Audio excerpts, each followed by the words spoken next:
இல்லாமல் வனராஜ் அவர்கள் சிறப்பாக வரவேற்பை சொல்வதை விட நானும் கொள்கை உறவுக்காரன் என்ற முறையில் உங்கள் அனைவரையும் வருக வருக வருக என்று இந்த மனவிழாவிற்குரிய முறையில் வரவேற்கிறேன். இந்த மண்ணுக்கும் உரியவன், கொள்கைக்கும் உரியவன். எல்லாவற்றை விட எங்களுடைய பகுத்தறிவு செல்வம் நம்முடைய புனிதர் அவர்கள் அவருடைய மனவிழாவிலே கலந்து கொள்ள வேண்டும் என்பதை அவர்கள் வழக்கறிஞராக இருந்த நிலையிலே மட்டுமல்ல, உச்ச நீதிமன்றத்தில் உச்சத்தை தொடரக்கூடிய அளவிற்கு இருக்கக்கூடிய பெருமை மிகுந்த எங்களுடைய தோழர் என்று நினைக்கிறோம். சரியானவரை தேர்ந்தெடுத்திருக்கிறார். அதுதான் ரொம்ப மிக முக்கியம். அதோட நம்முடைய அழகா சொன்னார், மிக தெளிவாக நம்முடைய அமைச்சர் அவர்கள் சொன்னார். அமைச்சர் இதோ இவ்வளவு தந்தை பெரியார் அவர்களை பற்றி யாரெவரோ சொல்வதை பற்றி எல்லாம் கூட அமைச்சர் ரொம்ப சோகத்தோடு கண்டனத்தோடு சொன்னார். நாம் எப்பவுமே பகுத்தறிவு உள்ளவர்களுக்கு பதில் சொல்லுகின்ற இயக்கம், மற்றவர்களுக்கு பதில் சொல்வதில்லை.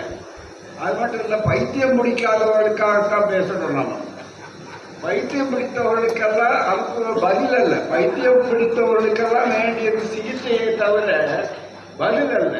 ஆகவேதான் சிகிச்சை கட்டணும். ஒருத்தர் என்ன கேட்டார், ஒருத்தர் குறிப்பிட்ட பேரை சொல்லி அவர் சொல்றாரு, அடுத்தது இன்னொருத்தர் பேரை சொல்லி அவரை ஆதரிக்கிறார். ஏன் ஒரே ஒரு பைத்தியம் தான் இருக்கிறது அவசியம்? பைத்தியக்கார கடைக்கு போனா, மனநல மருத்துவக்கு போனா மிகப்பெரிய அளவு. ஆகவே நம்முடைய நாட்டில் பல கல்லூரிகளை விட்டு விட்டார்கள். அது இவருடைய காலத்திலே திராவிட மாடல் ஆட்சியில் பாட்டு பெருகிட்டே வருது. அதனாலதான் எல்லாம் இருக்கக்கூடாதுங்கிறதா புதுசு புதுசா சட்ட திருத்தங்கள் வருது.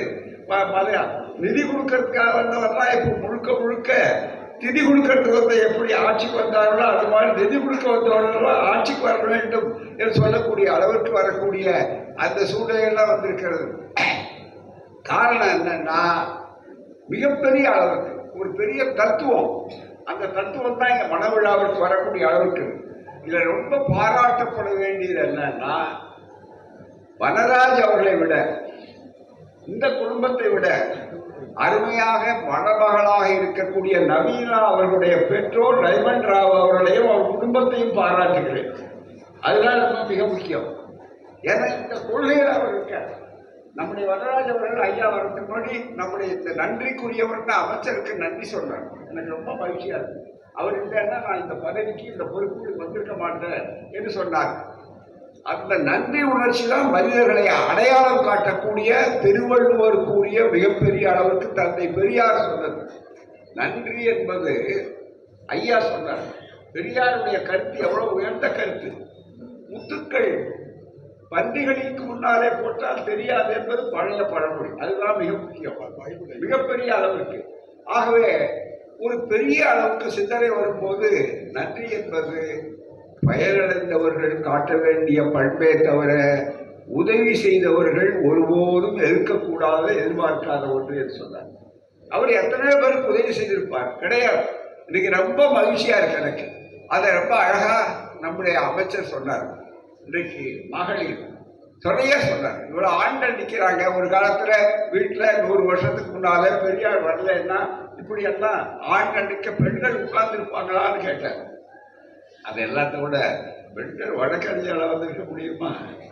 இன்றைக்கு எவ்வளவு பெரிய அளவுக்கு பெண்கள் வழக்கறிஞர்கள், மூத்த வழக்கறிஞர்கள், நீதிபதிகள், இந்தியாவிலேயே அதிகமான நீதிபதிகள், அவர்கள் பார்ப்பது நீதிபதி பெண்களாக கூட இருக்கலாம். அதெல்லாம் சேர்ந்து இருக்கிற ஒரே ஒரு நீதிமன்றம் தமிழ்நாட்டில் இருக்கக்கூடிய சென்னை உயர் நீதிமன்றம் தான் என்பது புள்ளி விவரத்தோடு சொல்லப்படுகிறது. இதுக்கெல்லாம் என்ன காரணம்? இந்த இயக்கம் காரணம், பெரியார் காரணம். இன்றைக்கு மிகப்பெரிய அளவுக்கு 2 தத்துவங்கள். இது பெரியாருங்கிறது ஒரு தனி மனிதர் அல்ல. பெரியாருங்கிறது இந்த சுயமரியாதை திருமணத்தை நடத்தி கொண்டிருக்கக்கூடிய சூழலில அவளுக்கு காட்டியிருக்கிற மிகப்பெரிய தத்துவம் என்னவென்று சொன்னால் உரிமை, சமத்துவம், சமவாழ்வு என்பதுதான் மிக முக்கியம். ஒரு சின்ன விஷயம் சொல்றேன். நீங்க நம்ம எல்லாரும் விட மனு தர்மத்தை எதிர்த்து தான் போராட்டம். அரசியல் சட்டம் இன்றைக்கு இருப்பதை எடுத்துக்கொண்டு அம்பேத்கரால் உருவாக்கப்பட்ட சட்டத்தை எதிர்த்து வழக்கறிஞர்கள் இருக்கிற கூட்டம். இது அறிவுபூர்வமான ஒரு மிக முக்கியமானது. ஆக கொஞ்சம் எல்லாரும் அமைதியாகவும் கேட்டுக்கொண்டிருக்கிறீர்கள். ரொம்ப மகிழ்ச்சி, நன்றி. இந்த கூட்டத்தில் இந்த இடத்துக்கு பதிலாக எது வரணும்னு சொல்றாங்க? மனு தர்மம் உட்கார்ந்து. இப்போ போராட்டமே அதுதான். வழக்கறிஞர்களுக்கு அதிகமான பங்கு இருக்கிறது, கவலை இருக்கிறது. அந்த மனு தர்மம் வர வேண்டும் என்று சொல்வதில் மனு தர்மத்தை எதிர்த்து எல்லா கட்சியும் முற்போக்காளர்கள் அத்தனை பேரும், அது ராகுல் காந்தியாக இருந்தாலும், நம்முடைய திராவிட மாடல் நாயகத்தில் ஒப்பற்ற முதல்வர் மு.க. ஸ்டாலின் அவர்கள் ஆனாலும், அதே மாதிரி முற்போக்கு கருத்துள்ள அத்துறை இடதுசாரிகள் மற்றவர்கள் அத்தனை பேரும் எடுத்து பேசிக் கொண்டிருக்கிற ரெண்டு அணியா இருக்கிறார்கள். ஒரு பக்கம் மனு தர்ம அணி, இன்னொரு பக்கம் சமதர்ம அணி. அதுதான் மிக முக்கியம்னு சொல்லக்கூடிய அளவில். அப்படி நாங்கள் மனு தர்மத்தை பற்றி எல்லா இடங்கள்லையும் பெண்களை பற்றி என்ன சொல்றாங்க, மற்ற என்ன சொல்றாங்கன்னு நிறைய எடுத்து சொல்றதுக்கு இது அசல் மனு தர்மம். 100 ஆண்டுகளுக்கு முன்னாலே போடப்பட்ட மிக முக்கியமான பாண்டிச்சேரியில் இருக்கிறவர் தான் உதவி பண்ணியிருக்காரு. இந்த மனு தர்மத்துக்கு கூட நம்ம செட்டியார் தான் உதவி பண்ணியிருக்காரு. அதுதான் மிக முக்கியம். அவ்வளவு தூரம் இருக்கக்கூடிய இதுல நாங்கள் மனு தர்மத்தை பற்றி பேசினாலும் முழுக்க முழுக்க மனு தர்மத்துக்கு முழு எதிரியாக யாராவது இருக்காருன்னா நம்ம அமைச்சர் தான். உடனே சொல்லலாம், என்னையா அது திடீர்னு இப்படி ஒரு சிக்கலை உண்டாக்குறார்? சிக்கல்லாம் இல்லை, அவரால் மறுபார். ஏன்னா அவருடைய பாரம்பரியம் அப்படிப்பட்டது. ஒரே ஒரு செய்தியை உங்களுக்கு சொல்றேன். என்னன்னா, அவருடைய துறை என்ன உங்களுக்கு நல்லா தெரியும். உழவர் நலன் வேளாண்மை, உழவு நலத்துறை. நம்முடைய முதல்வருக்கு யாரை எதை பார்த்து எதை ஒப்படைக்க, இதனால் ஒப்படைத்தால் அவருக்கு உலகில் சொல்லக்கூடிய. அதெல்லாம் இன்னைக்கு உலக நாடுகளை போய் பார்க்கிறார். ஆஸ்திரேலியாவுக்கு போறார், மற்ற நாடுகளுக்கு போறார். அங்க இருக்கிற அற்புதங்கள்லாம் கொண்டு வச்சிருக்காரு.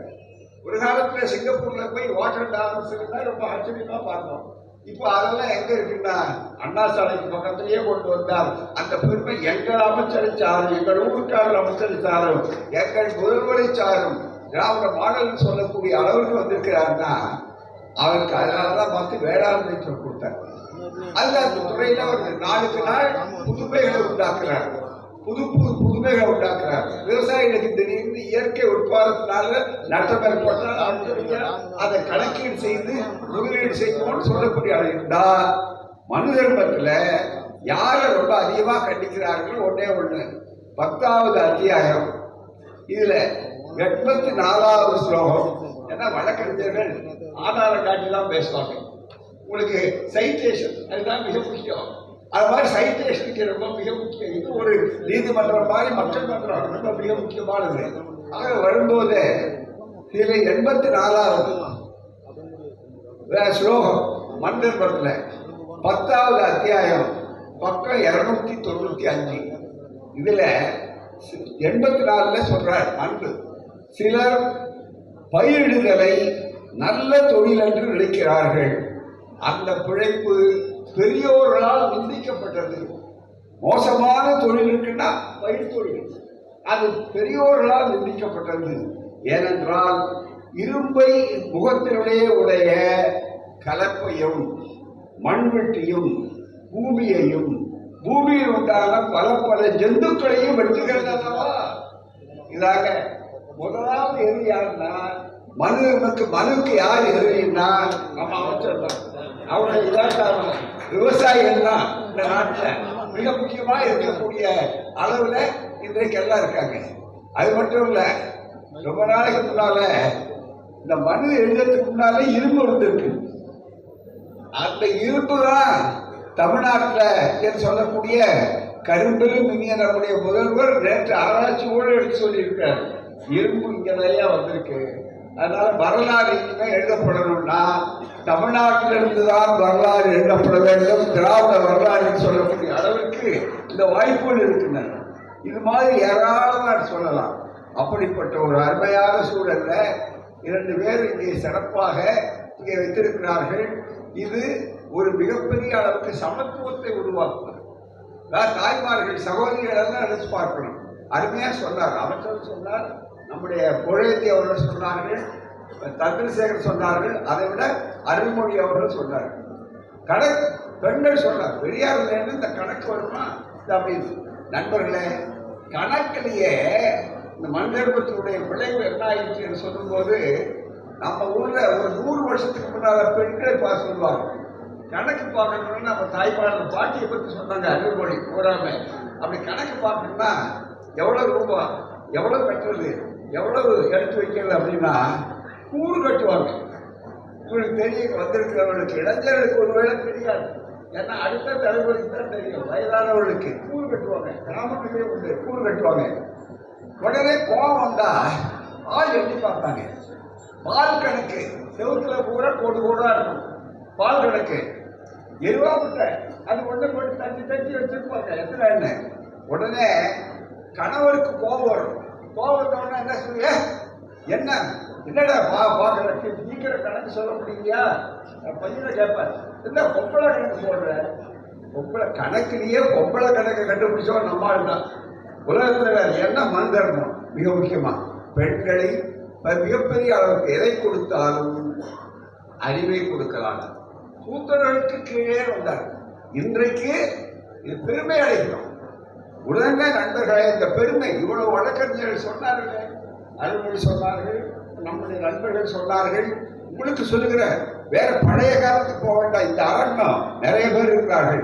இந்த ஊர்க்காரன் தான், இந்த மண்ணுக்குரியவன். இங்கே வழக்கறிஞராக தொழில் பண்ணணும்னு வந்தோம். படிச்சு முடிச்சிட்டோம்.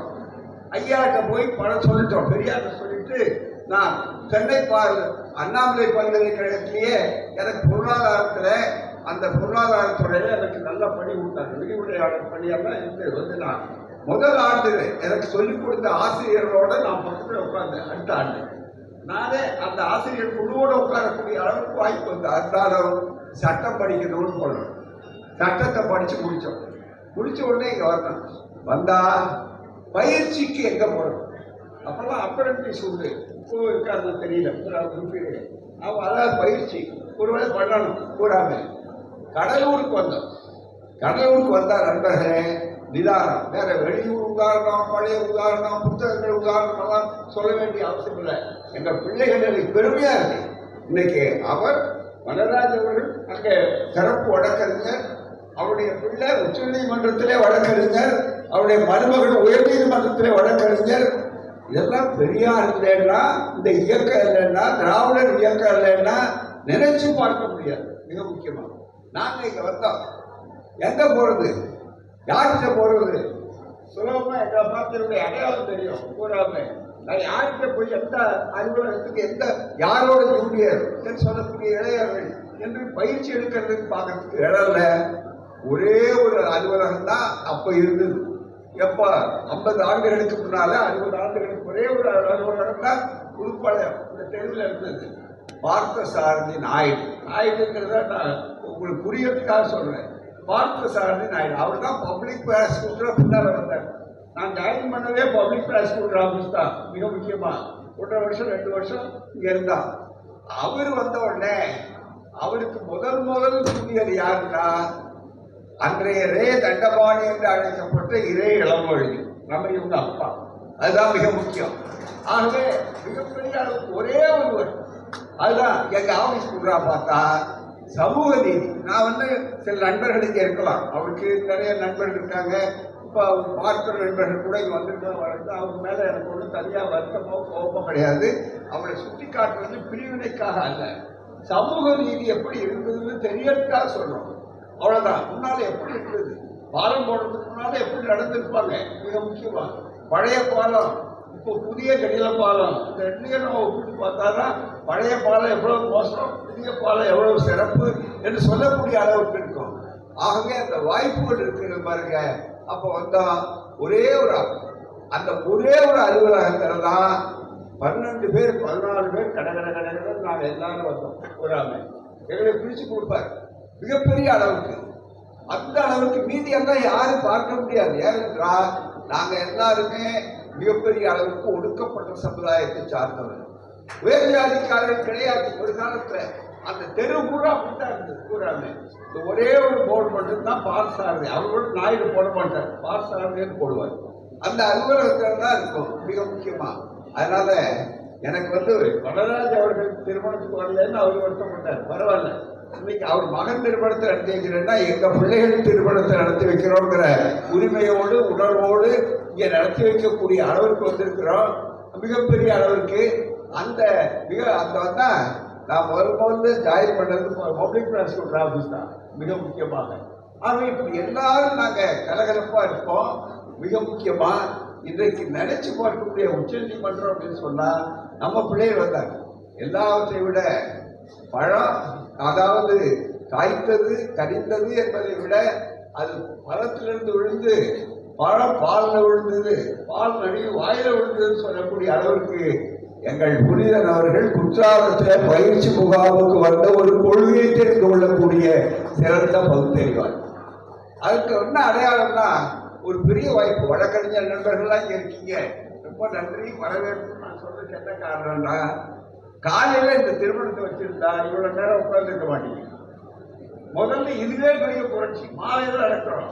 மாலை நடத்துறதுன்னா தமிழ்நாட்டில் மாலையில் காலையில் இருந்தோடனே கோர்ட்டுக்கு போகணும், காலையில் ஒர்க் வந்திருக்கு, எனக்கு முதல்ல வந்திருக்கு, ஆகவே அங்கே போகணும் அப்படின்னு சொல்லி கொண்டு இருப்பாரு. இன்றைக்கு அப்படி அல்ல, ரொம்ப வசதியா உட்காந்து ஒரு திட்டமிட்டு தான் செஞ்சிருக்காரு. உட்கார்ந்து பேசுறது கொஞ்ச நேரம் கேட்கட்டும். ஏன்னா இது கேட்க முடியாத ஒரு பெரிய வாய்ப்பு என்று சொல்லக்கூடிய அளவிலே வந்திருக்கிறார்கள். எல்லா துறையிலும் ஒரு புதுமையை உண்டாக்கி இருக்கிறார். இந்த திருமணம் மிகப்பெரிய அளவுக்கு, ஏன்னா பெரியாருடைய உழைப்பு மிக முக்கியமானது. பெரியார் ஒரு முறை சொன்னார், நான் எதிர் வழக்காடுறது இல்லைன்னு முதல்ல எப்படியா சிந்தனை சொன்னேன். கொள்கையில எதிரிகள் முடிவு தெரியலை. அதை விட இன்னொன்னு எங்களை வைத்துக் கொண்டு சொன்னார், ஏப்பா நம்ம சமூகத்தில இருந்து நம்ம மக்கள்ல இருந்து ஒருவர் கூட நம்ம ஆட்கள் வக்கீலே இல்லையே, வக்கீல் யார் இருக்காங்க, பட்டியல் கொடுங்கன்னு கேட்டாங்க. நீதிபதியாகணும்னு கேட்குறீங்களா, உங்கள்கிட்ட யார் இருக்காங்க என்று என்னை கூப்பிட்டு கவர்னர் கேட்டார். நான் சட்டம் போட்டேன் என்று நீதி கட்சி காலத்துல ஒரு வழக்கறிஞர் வரலன்னு சொன்னார். பிறகு அதே மாதிரிதான் தந்தை பெரியார் அவர்கள் IAS அதிகாரிகள்லாம் சென்னையில சேர்ந்து பெரியார் அவர்களுக்கு மிகப்பெரிய தாழ்த்தப்பட்ட சமுதாயத்தை சார்ந்த நண்பர்கள் நன்றி உணர்ச்சிக்காக ஒரு பெரிய விருது கொடுத்தாங்க. சத்தியவானமுத்து அம்மையார் அவர்களும் அந்த விருதில் இருந்தார்கள். எல்லா IAS IPS சார்ந்தவர்கள். ஐயா, உங்கள் உழைப்பினால்தான் நாங்கள் எல்லாம் இவ்வளவு பெரிய அளவுக்கு வந்திருக்கோம்னு அவங்க பேசுறாங்க. பெரியார் ஐயா சொன்னார் கடைசியில, ஏன் உழைப்பு இல்லை, உங்களுடைய திறமை, நான் என்னுடைய கொள்கைக்காக நான் பாடுபட்ட வந்திருக்கீங்க. ஆனா நீங்க சொல்லும் போது உயர்நீதிமன்றத்தை நினைக்கிற யார் IAS IPS காரங்க, அப்ப உயர்நீதிமன்றத்தை நினைக்கிற சென்னை உயர்நீதிமன்றத்தில் ஒரே ஒரு ஒடுக்கப்பட்ட சமுதாயத்தை சார்ந்த, தாழ்த்தப்பட்ட சமுதாயம் சொல்லக்கூடிய SC சமுதாயத்தை சார்ந்த, ST சமுதாயத்தை சார்ந்த ஒருவர் கூட இல்லையே. என்னையா 100 ஆண்டு கால வரலாற்றுல என்ன நியாயம் அது? சமூக நீதியா? அரசியல் சட்டம் சொல்லுகிற சமூக நீதியை நீங்கள் நடைமுறைப்படுத்தி இருக்கிறீர்களா அப்படின்னு கேட்டார். கேட்ட உடனே திருப்பி வர்றோம், எல்லாரும் அசந்து போயிட்டாங்க. நாம பெரியார் பாராட்டி சொல்றோம், பெரியார் அதை ஏற்றுக்கல. அதை 2 நிமிஷத்துல தண்டிய சொல்லிட்டு, ஏன் ஒரு ஒடுக்கப்பட்ட சமுதாயத்திலிருந்து இன்னும் ஒரு நீதிபதி கூட இல்லையே 100 வருஷம் வரலாற்றுல, நியாயம்தானா அப்படி அதை போட்டு சொல்லிவிட்டு கலைஞர் ஆட்சி அப்போ 71 உடனே சொல்றார், இந்த ஆட்சியை செய்யலைன்னா வேற எந்த ஆட்சி செய்யும்? ஆகவேதான் இதை பற்றி இந்த ஆட்சி முதல்வர் கவனத்துக்கு கொண்டு போகணும் அப்படின்னு பேசுறார். பேசிட்டு வரும்போது எடுத்து சொன்னார், திரும்ப நடந்தது சொல்ற வழக்கறிஞர்கள் நண்பர் இந்த வரலாற்றை தெரிந்து கொள்ளணும். வரும்போது வேகமாக திருப்பி வர்றோம். வந்த உடனே அந்த ஐயாவுடைய வேகல மண்டபத்திலிருந்து திருப்பி வர்றோம். என்னை பார்த்து சொன்னார் விடுதலை ஆசிரியர், ஏப்பா என்னங்க உடனே போய் இதை நான் பேசுறதை வச்சு ஒரு தலையங்க எழுதுங்க அவசியத்தை நீங்க, அது உடனே கலைஞருடைய முதல்வருடைய கவனத்துக்கு போகும் அப்படின்னா. அதே மாதிரி நான் ஐயாவுடைய பேச்சை வச்சு 100 ஆண்டு கால வரலாற்றுல இல்லையே நியாயம், சமூக நீதி, அரசியல் சட்ட உரிமைகள் இதெல்லாம் வந்த உடனே அடுத்த நாள் கலைஞர் அந்த பத்திரிக்கை சாயந்தரம் போகுது, 5 மணிக்கு போகுது. உடனே 5:15க்கு ஃபோன் பண்றாரு, வன்னியருக்கு கூப்பிட்டு இதெல்லாம் செஞ்சிருக்கேன், நீங்க மிக முக்கியமா நாங்கள் மட்டும் போதாது, தலைமை நீதிபதியாக இருக்கிறவருடைய பரிந்துரையும் இப்ப தேவை, ஆகவே முடிஞ்சா அவருடைய கவனத்துக்கு நீங்க கொண்டு போங்க. அப்போ வீராசாமி இருக்கிறார் CJவா மிக முக்கியமா, உடனே கொண்டு போக உடனே அந்த வாய்ப்பு அவருக்கு போனோம். உடனே அவர் பார்த்தார், இந்த பட்டியலை நான் வரவழைச்சு பார்த்தேன், யாரும் பக்கத்திலேயே இல்லையே. 8ஆவதோ 12ஆவது 2ல ஏதாவது ஒரு வருஷம் படி பார்த்தா ஒரே ஒரு SC கட்சி தான் இருக்கார். டிஸ்ட்ரிக்ட் ஜட்ஜ் அதுவும் இருக்காரு. அவர் எங்க இருக்காருன்னா கடலூர்ல வேலை செய்யறாரு. நம்ம ஊருக்கு அதெல்லாம் பெரிய பெருமை. மிக முக்கியமா ஜஸ்டிஸ் வரதராஜன் ஒரு மிகப்பெரிய அளவுக்கு வந்த போது கடலூர்ல டிஸ்ட்ரிக்ட் ஜட்ஜி அவருக்கு உடனே கலைஞர் மாதவன் அவர்களை சட்ட அமைச்சர் அவர்களை அனுப்பி ஒய்பி சவான் அப்போது உள்துறை அமைச்சர் மிக முக்கிய சட்ட அமைச்சர் அங்கே போய் பார்த்து கையோடு வாங்கிக்குவாங்க. அவ்வளவு சீக்கிரம் கலைஞர்னா என்ன அர்த்தம்னா திராவிட மாடல் ஆட்சினா என்னன்னா வாயால பேசுறதில்லை, எதை சொல்லுகிறார்களோ அதை செய்வார்கள், எதை செய்கிறார்களோ அதை சொல்லுவார்கள், தாமதிக்க மாட்டார். உடனே போங்க, இது தபால் அனுப்பாதீங்க, நேராக போய் டெல்லிக்கு போய் கை வாங்கிட்டு வாங்கன்னு சொன்னார். அப்படி வந்த உடனே தான் அடுத்தபடியா இருக்கிறவருக்கு வரதராஜனுக்கு யாருக்கும் தெரியும், அவர் நடத்தார்.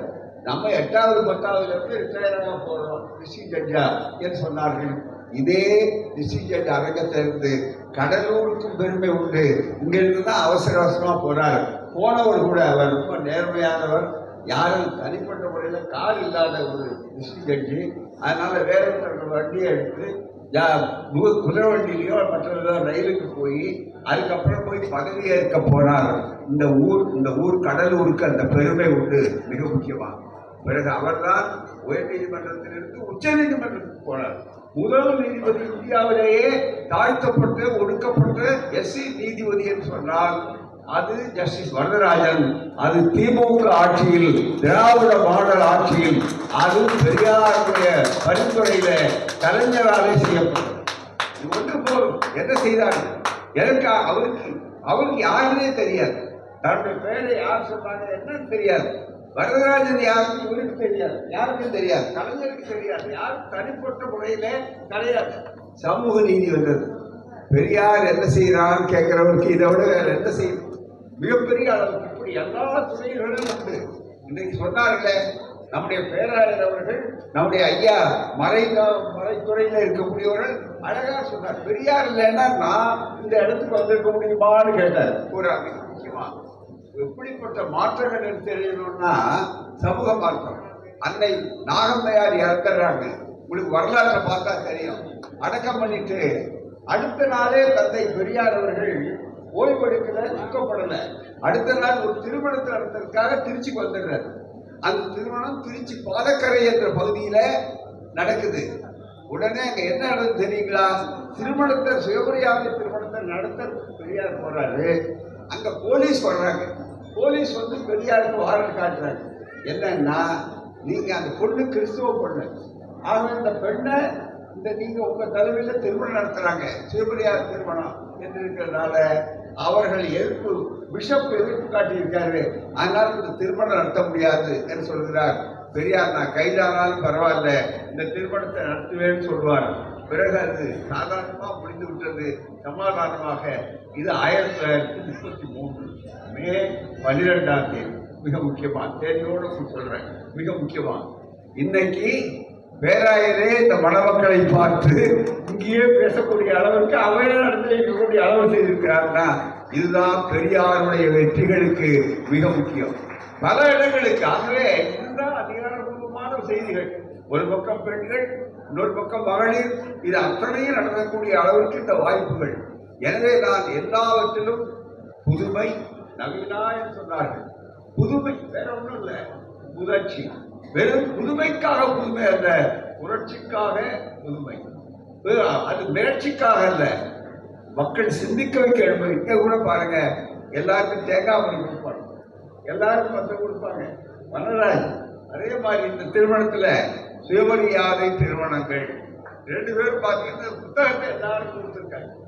இதுதான் மிக முக்கியம். இது எடுத்து சுயமரியாதை திருமணம் பற்றி பேசுறதை விட நீங்க வீட்டுக்கு எடுத்துட்டு போனீங்கன்னா ஒவ்வொருத்தரும் படிப்பாங்க.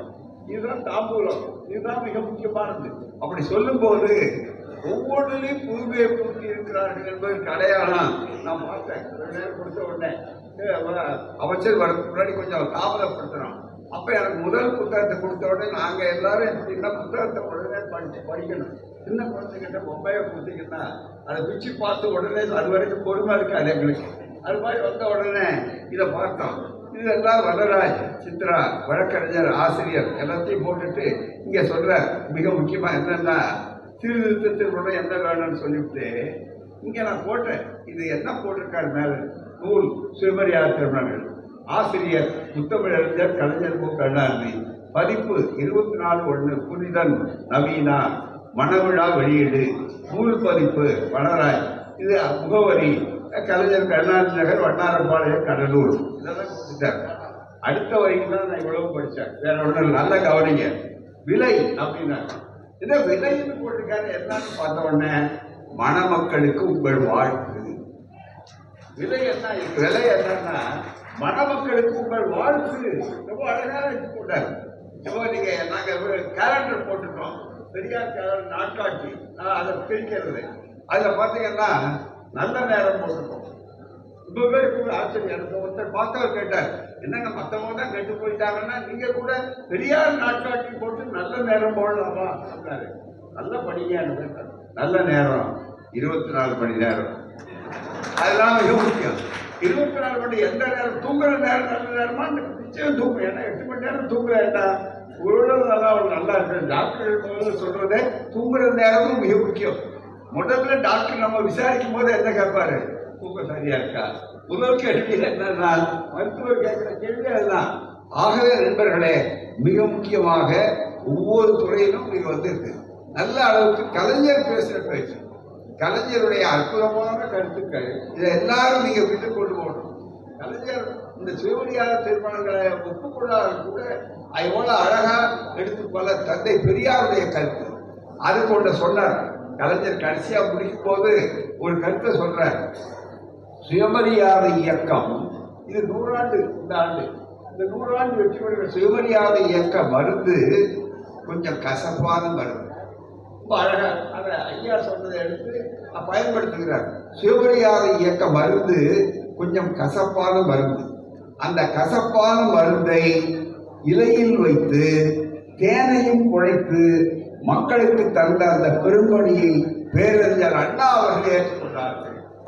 அதுதான் அதனுடைய விளைவு மட்டுமல்ல. சுயமரியாதை திருமணத்துக்கு பல ஆண்டுகள் ஆனது மட்டும் இலையில கூட இன்னைக்கு இவ்வளவு நீதிபதிகள், இவ்வளவு மற்றவர்கள், வழக்கறிஞர்கள், பேராயர்கள், அமைச்சர்கள் அவ்வளவு பேர் இருந்தாலும் அறிஞர் அண்ணா தலைமையில திராவிட மாடல் ஆட்சி ஏற்படுவதற்கு அஸ்திவாரம் போட்ட, அடிக்கட்டுமானம் போட்ட அந்த ஆட்சியில சுயமரியாதை திருமணங்கள் சட்டப்படி செல்லும் என்று அவர்கள் கொண்டு வந்த அந்த சட்டம் நிறைவேறாமல் இருந்திருந்தால் எவ்வளவு உச்ச நீதிமன்றத்து நீதிபதியே தலையிட்டாலும், உச்ச நீதிமன்ற தலைமை நீதிபதியே தலைமையிலான கூட செல்லாது என்றிருந்தது. எனவேதான் செல்லாது என்பதை செல்லும் என்று ஆக்கிய பெருமை காலங்காலமாக வரலாற்றில் திராவிட இயக்கத்துக்கும் அறிஞர் அண்ணாவுக்கு பேர். இந்த முறையை புகுத்தியவர் தந்தை பெரியார். இதற்கு சட்ட முத்திரை குத்தியவர் பேரறிஞர் அண்ணா. இதை அகில இந்திய அளவில் கொண்டு போக வேண்டும் என்று வலியுறுத்தியவர் கலைஞர். அன்றைக்கு நிதானமாக இருந்தாலும் வெற்றி பெறும். அப்படிப்பட்ட அருமையான இந்த மணவிழாவிலே கலந்து கொள்வதிலே, உங்களை எல்லாம் சந்திப்பதிலே, இந்த கருத்துக்களை எல்லாம் பரிமாறிக் கொள்வதிலே மிக முக்கியம். இன்னும் கூட என்னன்னா, பெரியார் மாதிரி ஒரு சிந்திக்க சொன்னவர் கிடையாது. ரொம்ப பாடினார். அன்னைக்கு கூட டி.எம். கிருஷ்ணா சொன்னார், சிந்திக்க சொன்னால் பெரியார் தான். சிந்திக்கலாம் சொன்னார். அவர் ஏற்றுக்கொள்ளுங்கன்னு சொல்லலை, நீங்க சிந்தித்து பாருங்க அப்படின்னார். சரின்னா எடுத்துக்கலாம் அப்படின்னு. இந்த உரிமை வேறு யாருக்கும் கிடையாது.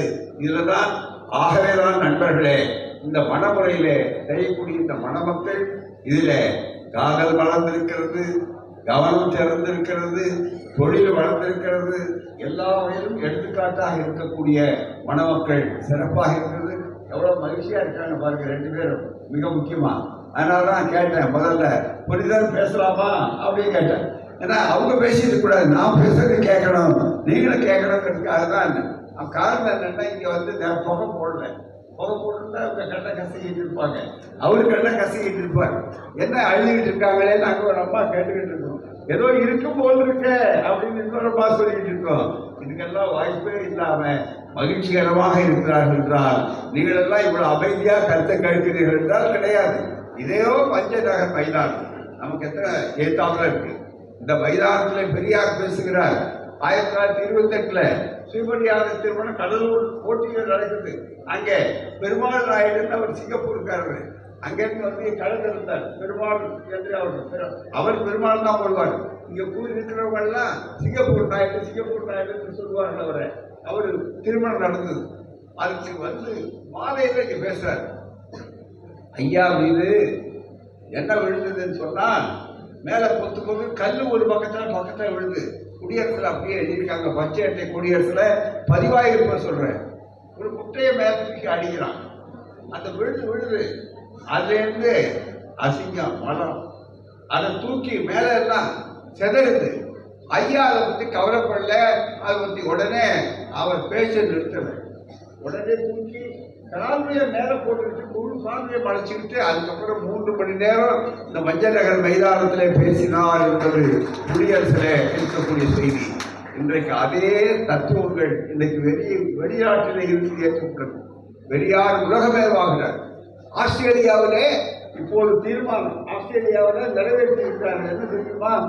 தமிழ் மாதம் பொங்கல் விழா நடக்கிற மாதம் தமிழ் மாதம், அதை ஆஸ்திரேலிய அரசு கொண்டாடும் என்று போட்டிருக்கிறார் என்றால் பெரியார் என்றைக்கும் உலகமயமாகிறார் என்ற அர்த்தம்.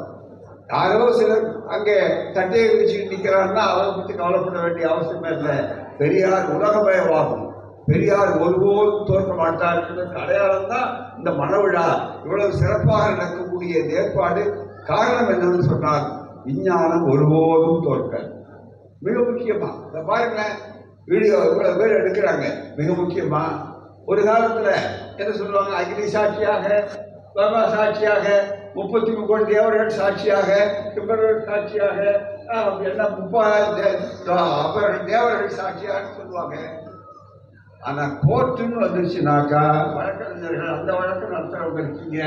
அங்க வந்தா இந்த 33 கோடியில ஒரே ஒரு ஆளு சம்மன் அனுப்ப முடியுமா? வருவாரா? இல்ல அக்னி சாட்சியாக சொல்றான். அக்னிக்கு சாட்சியாக கொடுக்கணும்னா அக்னிக்கு சாட்சிக்கு கூட முடியுமா? கூப்பிட்டா கோர்த்து ஒத்துக்குமா? உடனே ஃபயர் சர்வீஸ்க்கு சேர்ந்துக்கா வர வேண்டாமா? இதற்கெல்லாம் இந்த வேலையே கிடையாது. வீடியோ சாட்சியாக செல்லும் சுப்ரீம் கோர்ட் தீர்ப்பு. அதுதான் மிக முக்கியம். ஆகவே எவ்வளவு பெரிய மாறுதல். எனவே யாரும் மாறுதலை மறுக்க முடியாது. அதே போலத்தான் பெரியாருடைய சிந்தனைகள், சுயமரியாதை இயக்கத்தினுடைய கருத்துக்களை யாராலும் மறைத்து விட முடியாது, மறுத்து விட முடியாது, மறந்து விட முடியாது. அதனால்தான் இந்த கொள்கைகள் ஆயிரங்காலத்து பயிர். திராவிட இயக்கத்தை எந்த கொம்பனாலும் அழித்து விட முடியாது என்பது எப்படிப்பட்ட மிக முக்கியமான உண்மையோ அந்த வாய்ப்புகளை ஒட்டித்தான் இன்றைக்கும் இந்த நிலை. எப்படி வெற்றி பெறுவோம் சொல்லுவது சும்மா எளிமையா சொல்றோம். விஞ்ஞானத்தை ஒருபோதும் தோற்கடிக்க முடியாது. விஞ்ஞானம் அது ஒரு தோற்று போகாது. விஞ்ஞானம் வளர்ந்துகிட்டே இருக்கும். அதுதான் மிக முக்கியம். ரொம்ப நாளைக்கு முன்னால இது வெறும் ஒலிபெருக்கிதான். நாங்கெல்லாம் போய் எங்களுக்கெல்லாம் 2வது 3வது இடத்துல இருக்க பேச்சாளர்கள் முதல்ல ஐயா அண்ணா வந்த உடனே 50 வருஷத்துக்கு முன்னாடி ஒரு நோட்டீஸ் போடுவாங்க. அதுல கீழே என்ன போட்டுருவாங்கன்னா, சின்ன இளைஞர்களுக்கு தெரியணும், கீழே ஒலிபெருக்கி உண்டு, ஒலிபெருக்கி உண்டுன்றது நோட்டீஸா போடுவாங்க. ஏன்னா அது அதிசயம். இன்னைக்கு போய் யாராவது ஒலிபெருக்கி உண்டுன்னு போட்டா நீங்க எவ்வளவு கேள்விப்படுவீர்கள். காரணம் என்ன? அந்த ஒலிபெருக்கி இப்போ அது வெறும் ஆடியோ. அதை அடுத்தது ஏன் பணமாவே இருந்தா நல்லா இருக்குன்னு அடுத்தது சிந்திச்சா அந்த சிந்தனையுடைய விளைவு வீடியோ. இதுதான் மிக முக்கியம். இதை யார் கண்டுபிடிச்சது? என்ன சத்யசாய் பாபா கையெழுத்துக்குள்ளே புத்துன்னு கீழே விழுந்த விஷயமா? இல்ல வேற யாராவது முடிவுள்ளவர்கள் வந்தார்களா? இதுதான் சனாதனத்தினால உருவானதா? நல்லா நினைத்து பார்க்க வேண்டும். அறிவு அறிவு அறிவு அவ்வளவுதான். அறிவுக்கு எல்லை கிடையாது. எல்லை கோடு கட்டாதே பெரியார் சொன்னார். புரட்சி கவிஞர் சொன்னார். அப்படியே புதுச்சேரியிலே புரட்சியை உருவாக்கிய அந்த புதுச்சேரி கவிஞர் சொன்னார், அறிவை விரிவு செய், அகண்டமாக்கு, விசால பார்வையால் விழுந்து உலகத்தை. இந்த விசால பார்வை உலகம் பார்வை, மனித பார்வை.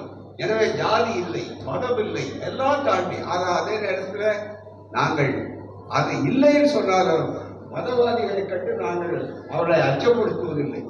அவருடைய கருத்தை நாங்கள் மதிக்கிறோம். அவருடைய கருத்து அவர் வாழ்த்துகிறார், அவர் எழுதுகிறது, அவர் நம்புகிறார். ஆனால் எங்களை கடை பற்றி கவலை இல்லை. பெரியார் நீங்க நினைக்கிறார் என்ன சரிதாங்க, இந்த கடவுள் இல்லைன்னு சொல்றாரு பாருங்க, அது ஒண்ணுதாங்க அப்படின்னு சில பேர் சொல்லுவாங்க.